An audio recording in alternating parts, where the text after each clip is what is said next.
자, 장동혁 국민의힘 대표가 계엄 사태 1주년 앞두고 이제 당 안팎에서 윤석열 전 대통령과 절연 또 계엄 사과 요구에 대해서 이 과거에서 벗어나자고 외치는 것 자체가 과거에 머무는 것이다. 이런 발언을 했습니다. 이제 사실상 사과 요구를 일축한 것 아닌가 해석이 됩니다. 어제 인천에서 열린 마지막 민생회복 법치수호 국민대회에서 장 대표는 과거 위에 현재가 있고 현재 위에 미래가 있다. 우리가 끊을 수 있는 건 아무것도 없다라고 했습니다. 또 추경호 의원 구속영장 기각을 확신하면서 감옥 갈 사람은 추경호가 아닌 이재명 대통령이다. 이렇게 또 비판했습니다. 내란 전담 재판부 만들고 공무원 핸드폰 뒤져서 숙청하고 현수막 한 장도 걸지 못하게 한다. 이재명 한 사람 감옥 가는 걸 막기 위해 대한민국 사법 시스템을 송두리째 망가뜨리고 있다.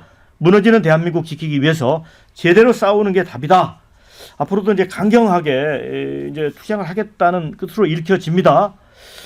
자, 이제 이걸 정면 돌파라고 봐야 될지 아니면 더 이상의 어떤 방법이 없어서 이러는 건지 장동혁 대표 이게 방향을 잘 잡은 겁니까? 저는 이제 지금 강성 지지층으로부터 못 벗어나는 거죠. 그러니까 지지율은 굳이 특정 조사를 소개해드리지 않더라도 지지율 지금 올라가지도 않고 경쟁력도 나오지도 않거든요. 그나마 이제 자동응답 조사의 경우에는 그 격차가 좀 더 이제 좁아져 있는 상태이긴 합니다만 전화 면접 조사에서는 여전히 큰 차이가 있는 추세로 나타나고 있고요. 그럼 결과적으로는 장동혁 대표가 지금 지난 전당대회에서 자신을 지지했던 이 강성 지지층들, 탄핵 반대, 윤어게인 지지층들을 추종으로부터 못 벗어나는 것이고 결국은 사과도 없고 반 이재명 강화 그리고 한동훈 전 대표 등 당내 탄핵 찬성 세력에 대한 정리 쪽으로 가닥을 잡는다라고 밖에는 볼 수가 없습니다. 한동훈 전 대표 당원 게시판도 재조사에 들어가는 것이고 한동훈계로 분류가 되는 친한계로 분류가 되는 김종혁 전 최고위원에 대해서도 지금 또 윤리위원회에 재소환을 하겠다는 것이고 근데 결과를 한번 보자고요. 왜냐하면 저는 데이터 분석 전문가니까 이런 강성 지지층들은 결집될 수 있습니다. 당원 70% 이 경선에 또 포함하는 또 당원 당규를 바꿀 수도 있을 테고 하지만 중도층이 들어오겠습니까? 이러면 결과적으로는 비상계엄 손절했느냐 윤어게인 손절하느냐가 굉장히 중도층으로서는 중요한 이 기준이 될 텐데 그래서 저는 지방선거에 부담이 될 수밖에 없다. 지금 상태로라면. 그러니까 변호사님 말씀은 뭐 정면 돌파라기보다는 막다른 뒷골목으로 좀 후진하는 거 아니냐 이렇게 보시는 것 같은데. 예. 네, 지금 거기서 벗어나지 못하고 있는 거고 점점 더 못 벗어나는 것 같아요. 그러니까 여의도 정치권에 정통에 있거나 거기 가까이 계신 분들이 장동혁 대표 체제 출범 이후에 장 대표가 사실은 유연하다. 뭐 이런 평가들을 많이 했었거든요. 그리고 뭐 김도읍 정책위 의장이라든지 이런 인물들을 임명할 때도 이게 통합적으로 또 온건하고 중도적으로 하려고 그러는 것이다라고 평가를 했는데 근데 사실 그런 것들은 아주 가까이서 현미경으로 들여다봐야 보일 수 있는 거지 국민들은 그렇게 가까이서 정치를 보지 않습니다. 국민들은 좀 멀리 있어도 자기 귀에 들려올 만큼의 큰 목소리들부터 기억을 하는 것인데 장동혁 대표하면 기억나는 게 대표적인 거는 우리가 황교안이다 이런 거거든요.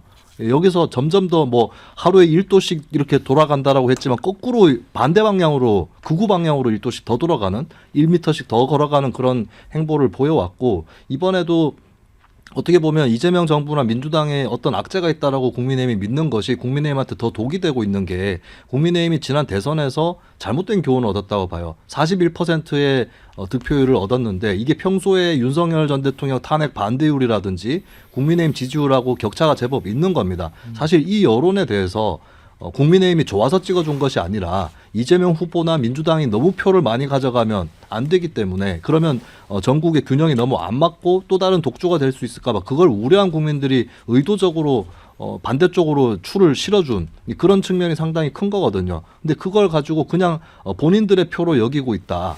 이 저표들은 결국에 우리한테 다시 선거가 되면 굴러 들어올 거기 때문에 우리는 평소에 강성 지지층만 챙기겠다. 이런 결론으로 결국 나아가 버렸다라고 하는 겁니다. 그래서 제가 사실 국민의힘한테 가장 어울리는 국민의힘한테 들려줘야 될 말은 이것이다. 스탑 더 스틸. 표를 도둑질하지 마시라.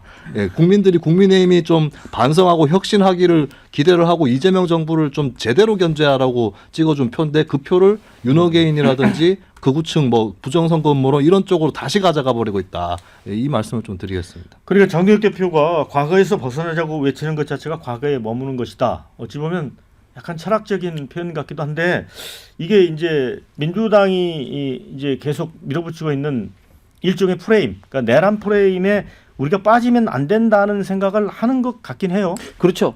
지금 뭐 네. 사과해야 된다, 윤석열 전 대통령 절연해야 된다 이런 것은 제가 볼 때는 완전히 이제 좌파의 프레임이죠. 예를 들면 윤석열 대통령과 지금 절연이 지금 윤석열 대통령 관계됩니까? 지금 영어의 몸이고 당원도 탈당하셨고 지금 윤석열 전 대통령의 어떤 세력 전혀 당내에 없는 겁니다. 그다음에 사과를 하지 않은 과거 윤석열 전 대통령도 그렇고 그 한동훈 전 대표라든지 권영세 전 비대위원장 수없이 사과를 했고 특히 지난 대선 국민에서 김문수 장관 같은 경우는 저를 수십 차례 하면서까지 사과를 했습니다. 그런데 그러면 언제까지 사과를 해야 되냐? 국민이 원하는 만큼 사과를 해야 된다고 민주당이 원하는데 저는 국민이 원하는 게 아니고 좌파가 원하는 그런 어떤 사과다 그렇게 생각하고. 그런데 이제 문제는 뭐냐면 결국은 이슈는 이슈로 습화되고 프레임은 프레임으로 결국 싸워야 되는데 결국 국민들이 국민의힘에 원하는 것은 이 사과 여부가 문제가 아니라 정말 지금 국민들이 고통받고 있는 것에 대해서 민주당과 싸우면서 특히 대안을 제시하는 그런 어떤 당의 모습을 보여야 되는데 예를 들면 어떤 환율로 인해서 지금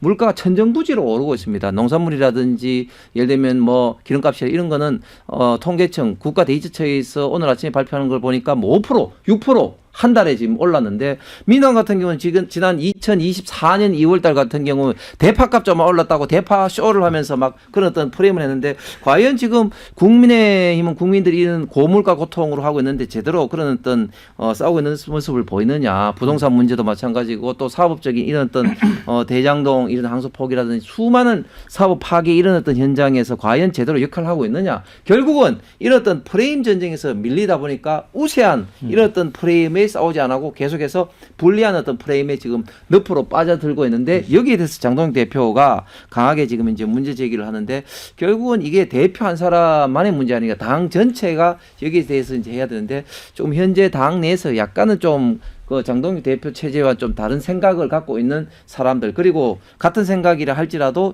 적극적으로 행동하지 않는 그런 어떤 상황에서는 지금 국민의힘이 이런 어떤 여론에서 조금 열세를 보이는 게 이런 어떤 수세적 이런 어떤 이야기가 나오는 것 같습니다. 그러니까 여권의 프레임에 이제 빠져들지 않는 거는 이제 국민의힘의 이제 전략일 수는 있는데 문제는 그러면 새로운 또 프레임을 던져야 될 거 아니에요. 그러니까 네. 참 저희가 정말 국민의힘 때문에 환장하겠는 게 뭐냐면 이 사과 논의도 저희가 먼저 얘기한 게 아니에요. 국민의힘에 있는 현직 국회의원 김재섭, 김용태 의원이 우리 야당 지도부한테 야 이거 우리가 너무 잘못한 일이다. 앞으로 다시는 이런 일이 발생하지 않게 우리가 또 다짐을 하는 차원에서 사과를 하자. 그러니까 국민들하고 민주당에서 아니 그 김용태 김재섭 의원 말이 맞네. 빨리 사과하세요. 이랬더니 본인들끼리 사과 논의하다가 왜 민주당에 또 무슨 정치 공세인 양 물타기를 하십니까? 그냥 사과하기 싫으면요. 이렇게 진짜 사과 안 하셔도 저는 무방하다고 보고요. 이 문제의 초점은 뭐냐면요. 장동혁 대표의 정치적 이익하고 국민의힘이라는 그 정당의 정치적 이득이 지금 다릅니다. 장동혁 대표 사실은 대선 주자 부동의 1위예요. 정당 지지율은 낮은데 그 순도가 낮은 정당 지지율을 그대로 대선 지지율로 장동혁 대표가 받고 있다. 지금 아마 화장실에서 웃고 계실 거예요. 저는 국민의힘에 출마하는 지방선거 출마자들, 수도권에서 싸우고 있는 출마자들 생각도 좀 당대표가 하셔야 된다. 이렇게 생각합니다. 아니 그 장동혁 대표의 지지율과 관련해서 이 문제를 또 해석을 해주셨는데 어떻게 보세요? 예, 지금 뭐 장동혁 대표가 대선 후보 중에 이제 부동의 1등을 달리고 있는 것은 사실이고 뭐 그런 측면에서 지방선거에서는 결국 이제 유력 주자가 굉장히 영향력을 많이 하기 때문에 저는 뭐 괜찮다고 봅니다. 네, 자 장폴더는 사과 안 해도 됩니다. 어차피 지방선거 지면 물러날 겁니다. 이런 의견. 이재명 대통령은 참 운이 좋아요. 어떤 악재에도 윤석열이 도와주고 그 뒤를 장동혁이 받쳐주고 이런 의견 좋습니다.